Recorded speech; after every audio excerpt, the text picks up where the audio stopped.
सूर्य के समान होता है।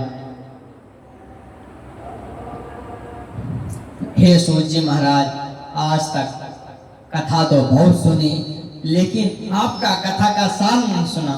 कथा तो बहुत लोग गाते हैं, बहुत लोग सुनाते हैं, जो साथ में सारे दिलाने वाले होते हैं, वही कथा में मजा आती है,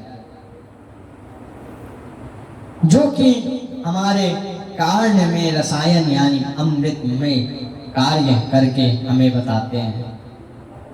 भक्ति ज्ञान वैराग्य की वृद्धि करके कैसे होगी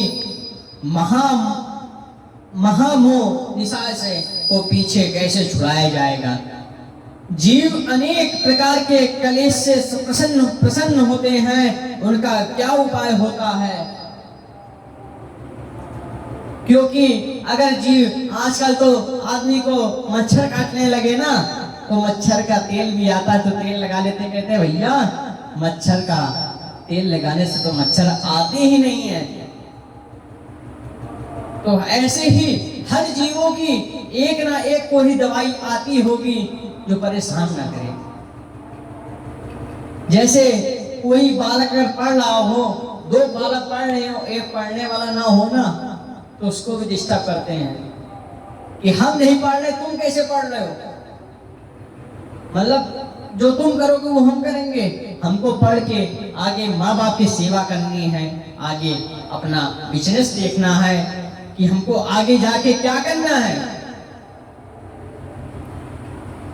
आप मुझे ऐसी कथा सुनाइए जो श्रेष्ठ से श्रेष्ठ हो, पवित्र पवित्र हो, श्री कृष्ण की प्राप्ति हो। सूत जी महाराज उसके लिए प्रश्न कर रहे हैं, क्योंकि उसके ऊपर सुखदेव जी महाराज की आपकी विशेषता की कृपा है। अगर गुरुदेव की आपके ऊपर कृपा होगी ना तो बहुत कुछ हो जाएगा।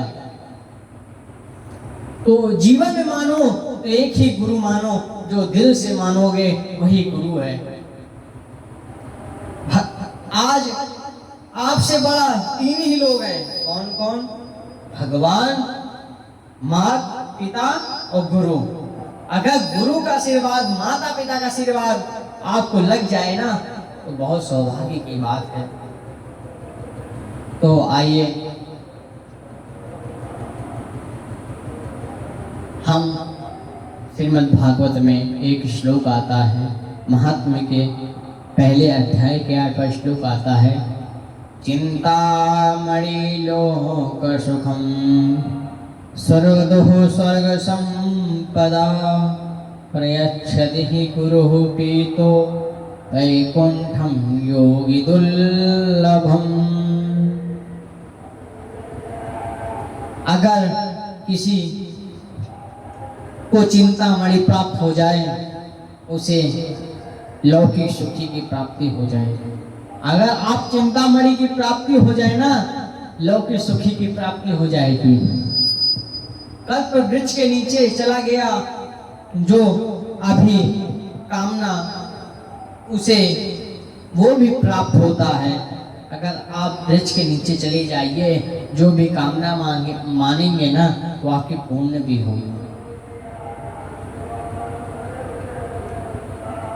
लेकिन कल्प वृक्ष और चिंतामणि दोनों इतनी सामर्थ होती है कि गोविंद का दर्शन करा सकते हैं। पेड़ और चिंतामणि जिसे कहते हैं, आप पेड़ कहते हैं ना, उसे हम संस्कृत वर्ड में वृक्ष कहते हैं।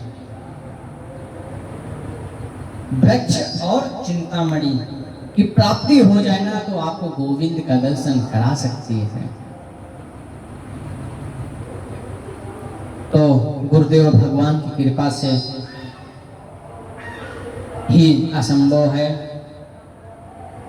क्योंकि योगिनो परम दुर्लभ वैकुंठ दिलवा सकता है। बोलिए वृंदावन बिहारी लाल की जय हो। संसार हर वस्तु का दृष्टांत दिया जा सकता है, हर चीज का दृष्टांत दिया जा सकता है, लेकिन गुरु की तुलना किसी से भी नहीं हो सकती है। आजकल तो गुरु उसी को बनाना चाहिए कि गुरु से बात करके, गुरु का स्वभाव देख के उसी को गुरु बनाना चाहिए। ये नहीं आप चले जाओ कोई भी गुरु हो उनको मान लो, पर गुरु तुमको देखता है कि हमारा शिष्य, हमारा चेला कैसा है, तो उसे गुरु अपना चेला मान लेता है। तो चेला को भी देखना चाहिए कि हमारा गुरु कैसा है। अगर गुरु की लड़ाई चेले से हो, चेले की लड़ाई गुरु से हो, ये तो असंभव की बात है ना। तो उसी को गुरु देख के बनना चाहिए, जो चेला देख के बनना चाहिए। जैसा गुरु वैसा चेला, ऐसे ही होना चाहिए। तो यदि पराशर मीठी वाणी से गुरु की तुलना ये भी ठीक नहीं है, क्योंकि पराशर मणि लोहा को सोना बना देती है, लेकिन उस मणि के में ये क्षमता नहीं है कि लोहा को ही अपना समान मणि बना दे। लेकिन गुरु अपने शिष्य को शिष्य नहीं रहने देते, बल्कि अपने ही समान बना देते हैं। इसलिए गुरु की तुलना किसी से भी ना की जा सके। तो सूर्य जी महाराज, उसके ऊपर गुरुदेव भगवान की बड़ी कृपा है। तो हमें संपूर्ण कथा सार सुनाइए। सूर्य जी महाराज बोले, ऋषि आप लोग का मेरा प्रिय बड़ा स्नेह है, इसलिए आप लोग को मैं संपूर्ण शास्त्रों का ज्ञान सार सुनाऊंगा, जिससे सुनने से सभी प्रकार के भेद से मुक्त हो जाता है। तो श्रीमद् भागवत के प्रथम महत्व में 11वां श्लोक आता है।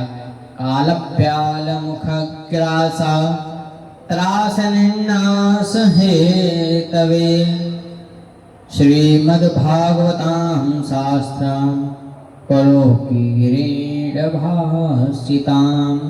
संसार हर प्राणी